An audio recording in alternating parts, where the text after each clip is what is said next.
సాక్షి ఉన్నాడు ఇక్కడ, సాక్షి రాలేదా? ఆయనే రిపోర్టరా కేసు రాలేదా? సాక్షి ఎవరు లేడా? అరే ఆయనకి ఇద్దాం అనుకున్నానే కాగితం, ఇదన్నా చూడరా భయ్ కళ్ళు తెరువు అని అర్థం అనుకున్నా. ఇప్పుడు మీరు చూడండి, బాబు గారి దావోస్కి దాదాపు 1997 నుంచి వెళ్తున్నారమ్మా. దావోస్కి వెళ్ళినప్పుడు ఎప్పుడు ఒప్పందాలు చేసుకోం, దావోస్ సెర్చ్ ఇస్తాం, ఇంట్రెస్ట్ ఎవరికి ఎలా ఉందో డిస్కస్ చేసి మళ్ళీ తిరిగి వచ్చిన తర్వాత ఒప్పందాలు చేసుకుంటాం. ఇప్పుడు దీంట్లో మీరు చూస్తే విచిత్రం, ఆసిల్లర్ మిత్తల్ది దీంట్లో ఒప్పందం లేదు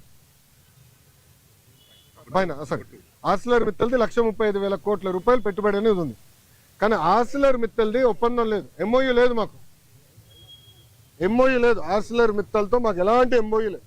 ఎందుకంటే వాళ్ళు అన్నారు ఎంఓయూ ఎందుకు సార్, డైరెక్ట్ వర్క్కి వెళ్దాం అన్నారు. వాడు మమ్మల్ని తప్పడతారా?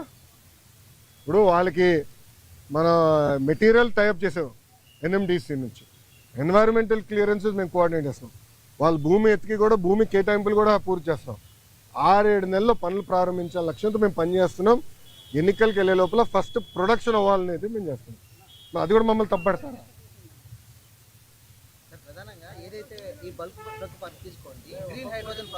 అవును, ఇవన్నీ మంత్రిగా నేనున్నప్పుడు సంతకం పెట్టాను, ఇది టీడీపీ ఎందుకు క్రెడిట్ తీసుకుంటుందంటూ కూడా మాట్లాడుతున్నారు. ఏం సంతకం పెట్టాడు స్వామి మంత్రిగా? మళ్ళీ కంపెనీలు ఎందుకు రాలేదని అడుగుతున్నాను నేను. ఎందుకు మీరు శంకుస్థాపన చేయలే? ఇది ఎట్టుందంటే కియా మోటార్స్ ఎవరు తీసుకొచ్చారు మీ అందరూ బాగా తెలుసు. ఆనాడు కియా మోటార్స్ తీసుకొచ్చి చంద్రబాబు నాయుడు గారు అహర్నిశలు కష్టపడ్డారు, 16 నెలల్లో ప్రొడక్షన్ తీసుకొచ్చారు. వైకాపా ప్రభుత్వ అధికారంలోకి వచ్చిన తర్వాత ఒక ఈమెయిల్ సృష్టించి గతంలో రాజశేఖర రెడ్డి గారు ఈమెయిల్ పెట్టారు, ఆ ఈమెయిల్ వల్ల కియా మోటార్స్ వచ్చిందండి. ఇంకేం చెప్పాలి స్వామి? టీసీఎస్ కూడా క్రెడిట్ తీసుకున్నారు, మీరు చూసారో లేదో. టీసీఎస్ కూడా క్రెడిట్ తీసుకోవడానికి ప్రయత్నించారు. మేము తీసుకొచ్చి నేను వెళ్ళి చంద్ర గారితో మాట్లాడి ఆయన ఆఫీస్కి వెళ్ళాను స్వామి, ఆయనతో 45 నిమిషాలు 1-on-1 నేను మీటింగ్ పెట్టుకున్నా. తర్వాత నా అదృష్టం ఏంటంటే చంద్ర గారు వాళ్ళు మొత్తం మేనేజ్మెంట్ ఇంపార్టెంట్ లీడర్స్ అందరిని పిలిచి నాతో మీటింగ్ పెట్టించారు తెలుసా. అక్కడ క్లీన్ చేసాం మేము. ఇది తాజ్ హోటల్స్ కానివ్వండి, టీసీఎస్ కానివ్వండి, రెన్యూవబుల్ ఎనర్జీ కానివ్వండి, అన్నీ. ఇప్పుడు మీరందరూ ఒకటి గుర్తుపెట్టుకోండి, మీరందరూ ఒక ప్రశ్న అడిగారు, మహారాష్ట్రకి కన్సిస్టెన్సీ ఇన్ గవర్నమెంట్ అంటే ఒకే ప్రభుత్వం మళ్ళీ మళ్ళీ వచ్చేగల ఏమవుతుందంటే అక్కడున్న పెట్టుబడులు పెట్టే వాళ్ళకి కాన్ఫిడెన్స్. దావోస్లో ఒక పారిశ్రామికవేత్త నేను కలిసాను, మన ఆంధ్ర రాష్ట్రంలో పెట్టుబడి పెట్టాడని. నాకు టైం లేదు బాస్, నాకు ఇంకో ఒక మీటింగ్ పరిగెడుతున్నా, నాతో నడవండి అని చెప్పి మన ఆంధ్ర పెవిలియన్ నుంచి భారత్ పెవిలియన్ వరకు మేము నడుచుకుంటూ వెళ్తున్నాం, ఒక 10 నిమిషాలు వాక్.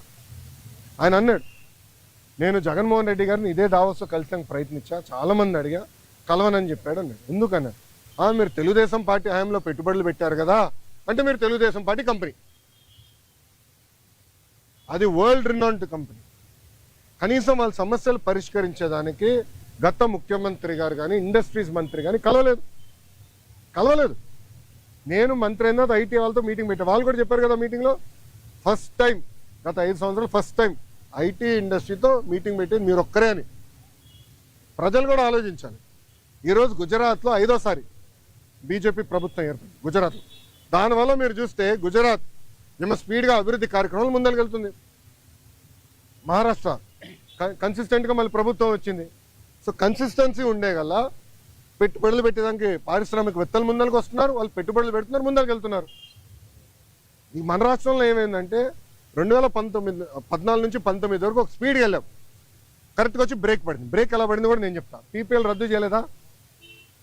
ఒకే రాజధాని వద్దు 3 రాజధానులని ఒక రాజకీయ గేమ్ ఆడలేదా? దానివల్ల ఎవరు నష్టపోయారండి? ఆంధ్ర రాష్ట్ర ప్రజలు నష్టపోయారు, ఉత్తరాంధ్ర ప్రజలు నష్టపోయారు, రాయలసీమ ప్రజలు నష్టపోయారు. దయచేసి ప్రజలందరూ ఇది గమనించాల.